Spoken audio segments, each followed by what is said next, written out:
This is Hal again, and I'm here speaking with my friend and fellow Vedanta student, Bede. This is the third in a series of video dialogues that we're doing, where we're discussing what Bede calls Vedanta Psychology. And it's an understanding of human psychology based on the teachings of Swami Dayananda Saraswati, of Anakati and Rishikesh. And it's a psychology that's really grounded in the traditional teachings of Vedanta. So, Bede, it's nice to see you again. Hi, Hal. How are you going? Hey, very well, very well. So I see that today you're in, it looks like you're wearing a coat. Yeah, I am. It's sort of, I'm in Australia down under, and it's extremely cold here this morning. Okay, and I'm in just outside of San Francisco, a little north of San Francisco, and it's summer here, and it's warm and beautiful, and so you can see I'm in a short sleeve shirt. So we're at opposite ends of the world. Through the wonders of modern technology, we're able to discuss the wisdom of the rishis from opposite sides of the world. Right. Okay, so let's see. Where did we end up last time? I think what we talked about first the basic human predicament, or the basic human problem, as being one of insecurity and self-dissatisfaction. Yes, that's right. And this is something that isn't theoretical at all. It's something that really, as human beings, whether we're willing to acknowledge it or not, most of us feel this very deeply. A sense of dissatisfaction with ourselves, and which often expresses itself as this dissatisfaction with our lives and with the way things are. And I'll make a note on that. Often this self-dissatisfaction, when I'm being judgmental and righteous about other people, I might within myself experience myself as very superior to these idiots around me. But what I'm actually doing is defending myself against my own sense of inadequacy or defect. So just because we have this bubbling self-dissatisfaction, we have so many ways in order to avoid even feeling it that we're not aware of it. But we're going to be going into that later. But what we were talking about is that people, but we're saying that you are the solution and you are the problem. And the first two conversations, we really kind of honed in a little bit on you are the problem. But today what I want to do is I want to begin to go into what do we mean by you are the solution, what Swami Dayananda means by you are the solution. Okay? Okay, that sounds good. Now, it's an interesting thing that sometimes, so we were talking about that at any one moment I'm in a certain condition as an individual. Do you know what I mean? I might be happy, I might be sad, I might be bored. At any one moment, I am experiencing myself in various ways. That my experience has a certain quality. Do you know what I mean? Now, what Swami Dayananda says that sometimes what happens is, when you're out in the bush or the trees or whatever, suddenly you find yourself being different. That what happens is what you find is that the normal complaining, demanding, wanting self, ourselves as a complaining, wanting, demanding person, somehow is held in suspension, and we find ourselves just in one sense simply being ourselves, alive to what is happening. I see. Yes, I know what you're talking about. So this is something that, as you say, can often happen, or sometimes happens when you're out, as you say, in the bush or out in nature, when you're in a situation maybe surrounded by natural beauty and quiet and peace, where you may just find yourself, at least momentarily, in a condition of just happiness and peacefulness. Yeah, you're just simply being yourself as a conscious person. Right. It doesn't have to be any dramatic experience of any sort, but just you're just comfortable and you're just being yourself. You're not having to defend yourself or impress anyone or anything like that. Therefore, you're just naturally yourself. That's a very interesting point you bring up about not being dramatic. It is not a matter of this feeling good about myself, ego inflation, or feeling bad about myself, ego deflation. It is just this a very simple experience. It's a very simply, I find myself being myself. Now, you know how we were talking about that in Vedanta, what we do is... Excuse me, wait, can I interrupt you for 1 minute? Yep. So you say you find yourself being yourself, but now I could imagine some people would say, aren't you always being yourself? Now, that's a very interesting thing, is that we're going to go into that point, but what happens is there's a term in Vedanta called, what Swami Dayananda calls self-appreciation, abiding in self-appreciation. Now, what happens is that demanding, complaining, wanting self that is normally that we experience ourselves to be, the very fact that it can be suspended means that it's not us. If it was intrinsic to us, if it belonged to me to be complaining, to be unhappy, then it couldn't possibly go away. I see. Okay. That helps. Yeah. And the thing is that it's a good, well, see, what we're going to do now at the moment is we're going to, first of all, take this experience. And you know how we talked about last time, what we do in Vedanta is we take an ordinary experience and we examine it in the light of the teaching. So what we're going to be doing right now is we're going to examine this experience that happens occasionally in the light of the teaching. And we're going to go into what they call an examination of what we are as a person. And we're going to do this with what they say is they have a phrase called with the help of the scriptures. So we're going to do self-inquiry with the help of the scriptures. So we're going to look at this, we're going to look at this experience that here I find myself, sometimes without even knowing why, I suddenly find myself just simply being myself. And we're going to look at this in the light of the teaching in order to recognize what this means. Now, this is a very important thing in Vedanta, to be able to recognize what it means. Most people have the experience of being happy, but they don't necessarily recognize what that actually means. And when they don't recognize what it means, then what happens is it's not available to them later. Okay. Okay? Yeah. Mm-hmm. I think that's an interesting aspect of Vedanta in general, that we're not trying to gain any kind of special experience through our study or contemplation of Vedanta, but we're just trying to put a lens, a clear lens on the nature of the experience that we're already having. Quite.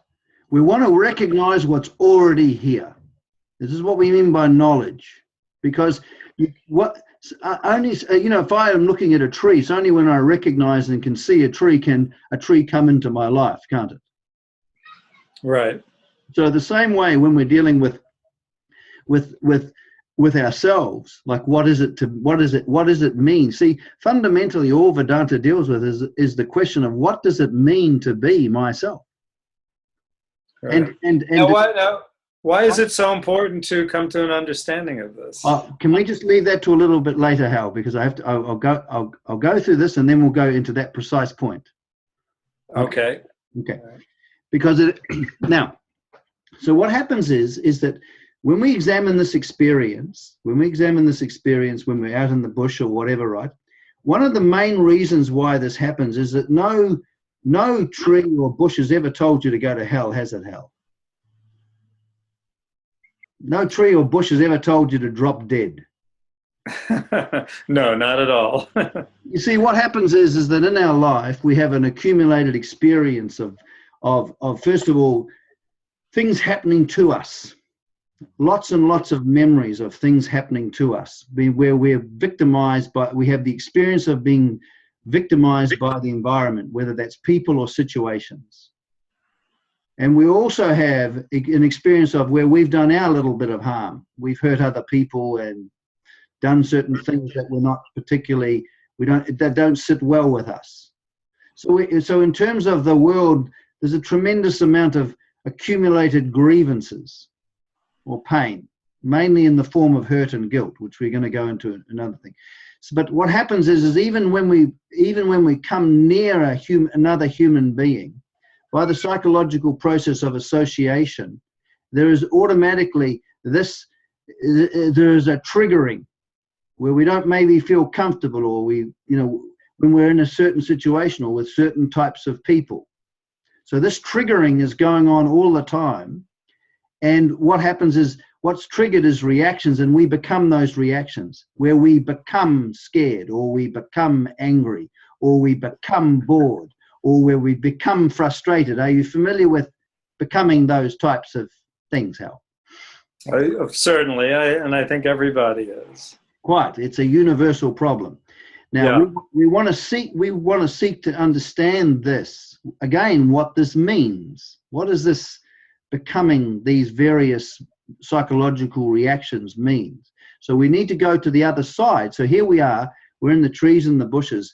And the first thing is that we find ourselves simply being ourselves. I want to emphasize the word being. Now, being ourselves is not an action of our will. We don't suddenly go, I am going to be myself. If you see people say, I want to be myself. The point is that being ourselves is always available to us because we are what we are. But we may be blind to the fact of what we are. Mm-hmm. We are what we are, but we often blind to the fact of what we are from the Vedantic standpoint. So here I am I'm in the bush. I find myself simply being myself. So I find myself being. I find myself being the conscious being that I am. It's because for a moment it's as if the clouds and the wind and all the bad weather of your reactions to things has cleared away for a moment. So then you're just there left being yourself. Yes, Swami Dayananda uses a term, it's held in suspension. Beautiful term. It's held in suspension, and you simply find yourself being yourself. Now, I want to just examine this experience a little bit more. Now, it's very interesting. Here I am. I'm just simply being myself. In other words, I'm not being any reaction as such. Okay? I'm not being any reaction. I'm just being this very simple, non-demanding person. Now, what happens what goes along with this, I find that when I'm simply being myself, it's also I'm being aware. It seems to be like being myself, what goes along with being myself is being aware, being alive to what is happening. Isn't that interesting? It's not that I'm doing awareness. In Vedanta, we don't practice awareness. We abide in awareness. So I find myself being awareness. Yeah, so what you're saying is that when you find yourself just being yourself, you are aware. The awareness is already there. It's not something you have to practice or add on. Being plus awareness, it's like when I am just being myself, I'm also being aware. It's not a property I have or do. It's just simply being myself. Swami Dayananda's got a beautiful, beautiful phrase, being awake to the moment by being myself. Right. So being myself and being aware, those moments when sort of the bad weather clears just for a moment, or the weather of reactivity clears for a moment, when I'm just myself, then also there's a certain kind of a just simple, clear awareness that's already there. Yes, Swami Dayananda puts it being alive to facts. Mm-hmm. And you can't be alive to facts unless you're alive. Mm-hmm. And the other thing is that there's a lot of people who are into, have you ever heard of people who are into this being in the now business? Sure. We're not Yeah. into being in the now in Vedanta. We're interested in being ourselves, because then we're alive to the moments keep coming, changing. Like if you look at your life, it's like in an hourglass. One moment comes at a time. There are appearances coming again and again and passing away, right? Right. So we're just simply being ourselves, awake to these appearances, which one of the appearances is the present moment. It's an appearance. So we're not in ourselves. We're just simply being ourselves, awake to this presenting moment, which is then passing, and another moment comes and passing. So we're not trying to be in the now. Right. The problem, I guess, with this idea of trying to be in the now is sometimes it can be interpreted as you're trying to be, you have to make effort to be present, to push the past and the future, or thoughts of the past and the future, away, and to narrow in on this so-called now moment. And then once again, you're not just being yourself, you're involved in a lot of striving, potentially, which actually backfires. It prevents you from actually being yourself and just being naturally aware. Quite, because you're a wanter. Fundamentally, Exactly. you're a wanter, but in this case, you want something spiritual and beautiful called being in the now, because you hope that it's going to give you happiness, and the reason you want this so desperately is because of the misery. But we'll go back to what we were talking about. But here we are. We're simply, first of all, can we get this right? We are being ourselves, and being ourselves means being awake and alive to what is happening, being awake to the moment by being ourselves, to use a beautiful phrase that Swami Dayananda uses. And there's another thing, which is very, very interesting. When we're like that, if you notice that we're full, we sort of take up all the space. There's a sense of fullness. There's not like, we're no longer, we were talking about self-objectification the other day, where we make ourselves into an object. We're no longer a thing living in the world of things. We're no longer a happy person, a sad person, a winner, a loser. All of those ideas of ourselves that we can describe, that limit us. You know how adjectives limit something, don't they? A noun. They limit, don't they? Yes. Descriptions. Right. There's no descriptions. We find ourselves just being this awareful presence in the form of mountains and trees, and we're basically, there's a sense of completeness.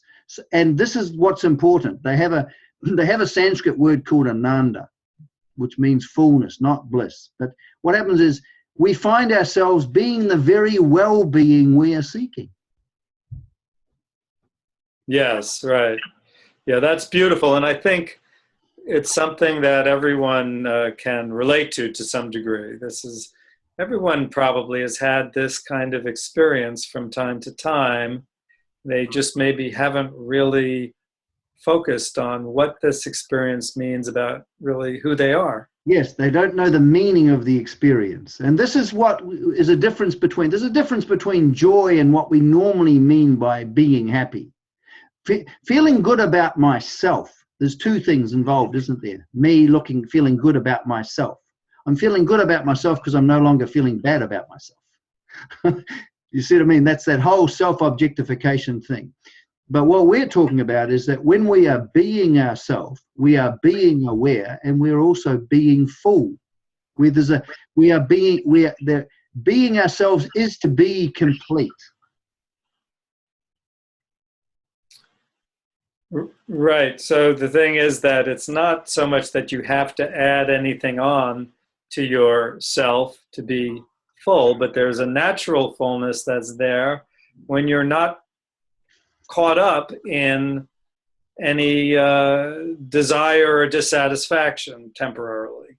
Being any desire or dissatisfaction, yes. See, the whole point with Vedanta is that what happens is that from a Vedantic point of view, our fundamental problem is we have, as a conscious individual, when we are being a conscious individual, in harmony with the world, what happens is that we're not hankering for things. We're not unhappy. But what happens is we lose sight of ourselves. We lose sight of who we are, and we become the reaction. We become thoughts. We're constantly being, from a Vedantic point of view, our main problem is we're not being ourselves. This is extremely important in terms of our orientation, because they even say something that sounds weird at the beginning. We are what we seek. You see, we seek what we do is we seek happiness, don't we? What we call happiness. We want to be happy. Isn't that strange? We want to be happy. What Swami Dayananda says is that's like a piece of sugar wanting to be sweet. And then he says, well, how come people are wanting to be sweet? Because they haven't recognized that they're sweet already. Now, right. So this well, it's as if you're distracted from your natural being by all what we call in Vedanta raga dvesha, by desire and aversion. Yes, can we reduce the Sanskrit words, because some people who are listening to this have not. I prefer to keep it in English, but yes, with desires and aversions. Right, exactly. So because of that, we're identifying with a sense of dissatisfaction based on our desires and our aversions, and don't even give ourselves, in a sense, the space to just be who we actually are. Well, you see, now this is the very interesting point.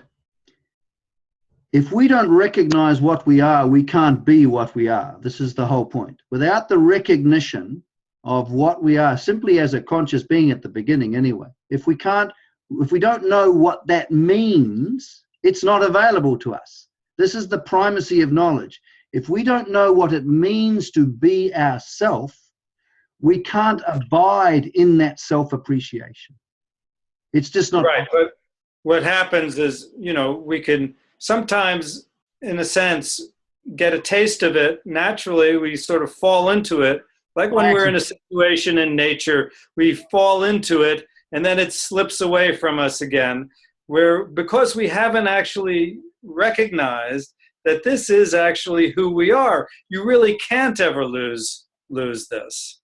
No, that's right. You can't stop being yourself, but you can be blind to what that means, and then it's as though you're not yourself. It's right. As though. The word my teacher uses, it's as though. You are always yourself, but when the sugar doesn't know it's sweet, it's blind to the fact of what it is. And then because of that blindness, it becomes something other than what it is, and then lives that out.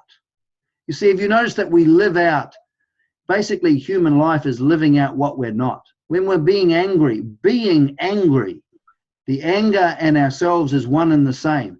As far as we're concerned, we are angry, and we can't help but live out what we are.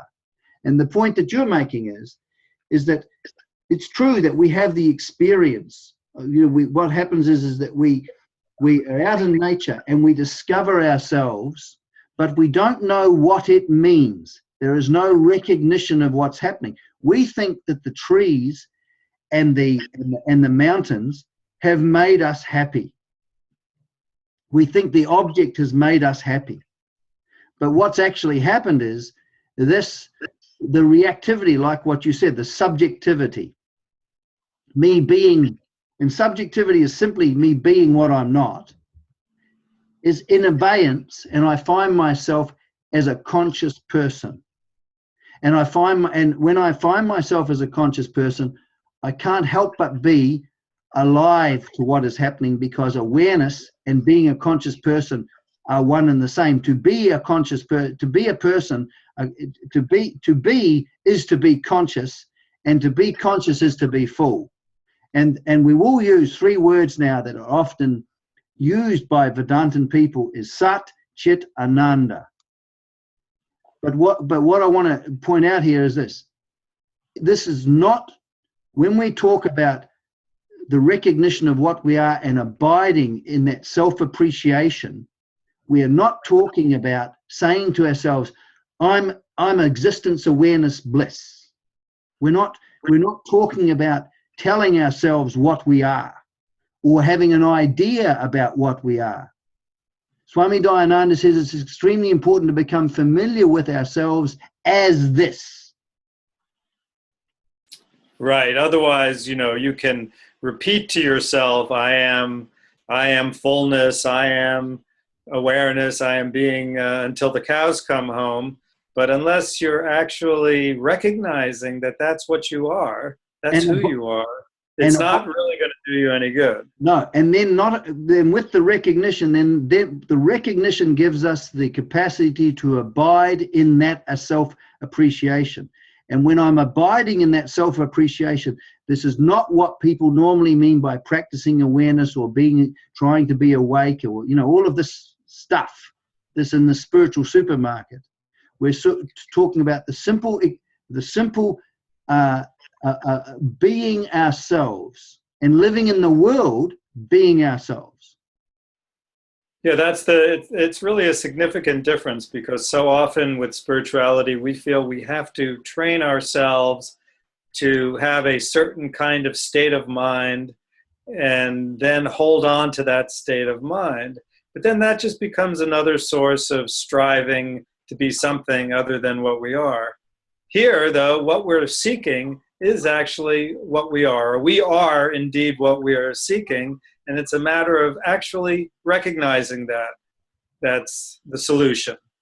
Yes, and what Swami Dayananda talks in a beautiful book called Action Reaction, he talks about the fact that our life consists of roles and all of this sort of stuff, and then there's ourselves as a conscious being. He says we need to become familiar with ourselves as ourselves. We need, and he also even said that this is the supreme action. Now, he didn't mean it's not a doing, but the thing is that as we talk in these talks, there is a way to make this self-appreciation, does that make sense, a way of life. You're saying there is a way to make self-appreciation a way of life. So please tell us, how do we do that? Yeah. So we're going to go that in future conversations. But because you see, what happens is, like what you said, because I as a conscious being, often what happens is I as a person living in this, an individual living in this world who has the possibility of being a conscious person, I suffer from a notion, a deep sense of insecurity and fear, and self-displeasure. I'm always making myself into an object. I'm a loser. I'm a this. I'm a that. I'm a this. And this creates a tremendous amount of pressure towards people and things that's going to solve my problem, because I'm constantly battling with the world. Because the world gives me happiness, it can take it away. So one of the fundamental problems with this is this: unless I understand the world in the right way, I am constantly being triggered by the world. Because from my point of view, the world is like, imagine the world's got my oxygen supply in its fist. And what it does is it squeezes it off. And then it seems to give me oxygen, then take it away. Gives me oxygen and take it away. So I have a relation to the world which is full of fear, full of hope, full of wanting. And so I understand events in a certain way. The world is something that gives me something, or it takes it away. So I'm constantly afraid. I'm constantly full of grievances about the world, about other people. I'm full of grievances about myself, self-disappointment. Basically, I'm full of grievances. Now, what Swami Dayananda says is that unless this, because here we are, we're driven to try to be happy because of our blindness to who we are and what we are. We're driven to that. what Swami Dayananda says, that unless these desires, that pressure that determine how we live in the world, unless they are neutralized, which means that the basic misery that has to be resolved, relatively speaking, I cannot abide in self-appreciation. It's just simply theoretical. It doesn't really matter whether they say, well, really I'm the self. Some people say, there's no seeking, you're just yourself. Well, whoop-diddy-doody-dum. The fact of the matter is the human condition is one of being driven, defending, and a human individual is constantly trying to defend themselves against this incredible self-misery, this angst that we were talking about. So in order for us to be able to abide in this self-appreciation, we have to come to understand an understanding of the world that is radically different than what we take it to be. We take the world as the source of our happiness and the source of our pain. We take people to be the source of our happiness and the source of our pain. So Swami Dayananda has an understanding of the world, which when we abide in this understanding, which we will be going into later, it neutralizes the pressure by impacting the suffering. Does this make sense? Sure, yeah. Because in a sense, I think what we're saying just very simply is that we're talking about being able to, in a certain sense, come home to who we are, and being able to abide with that, but we're constantly being drawn into conflict because we locate our happiness outside of ourselves, and we're constantly having to strive to gain it or protect that which we have obtained, or we're afraid of losing what we have, and so on and so forth. And so we never really are allowing ourselves to just be who we are and to come home to our own natural condition. It's not possible because we're living out what we're not. Our center of gravity is we take ourselves to be our misery, and out of that misery come the pressure of what they call binding desires, because they bind us. And what Swami Dayananda says, the preparation for really understanding what it means to be myself is that I have to come into an entirely, because I have these binding desires, whenever they're frustrated, I become incredibly disturbed. Because these desires defend me against my self-misery, my angst. So daily, I'm constantly caught up in angst. The situation, it's boring. Or I hate this. I can't stand this. I'm worried about this. So constantly what happens is that with the way we live our life, we're constantly in friction. We're in friction with ourselves. I wish I wasn't like that. I wish I didn't have this feeling. We're constantly in friction with other people. Have you noticed that? Or situations. So the factor of friction, psychological friction, is the predominant factor in the life of an individual in the world. And what Swami Dayananda says that we have to be able to find a relation to things other than ourself, our minds, other people in the world, a relation in which there is harmony. And abide in that relation to everything. Abide in that relation. And this, he says, has to come first, because when there's no friction, you can then really go into this question of what does it mean to be myself? Okay, yeah. And I see, the way you're talking about it, that it's really a matter of understanding that can get us to this place. It's not tranquilizing ourselves in any way, or breathing exercises or anything like that, although those kinds of things might provide some temporary relief. Yes. But really what you're talking about requires a change in our viewpoint, in the way we actually see things, which is based on understanding. Yes. He has a vision in terms of the first thing that he kind of unfolds in a sense, right? Or is that he has a vision or an understanding of the total And what I mean by the total, all thoughts and feelings and reactions, Mhm. all my actions, all other people's actions, and all situations that are happening, all happenings. He has a vision that can include all happenings. And that when we're abiding in this vision, we are free of friction.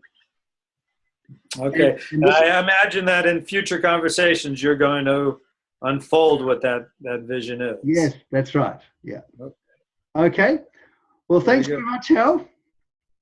Thank you, Bede. It was very interesting today, very exciting. Okay, bye. Bye bye.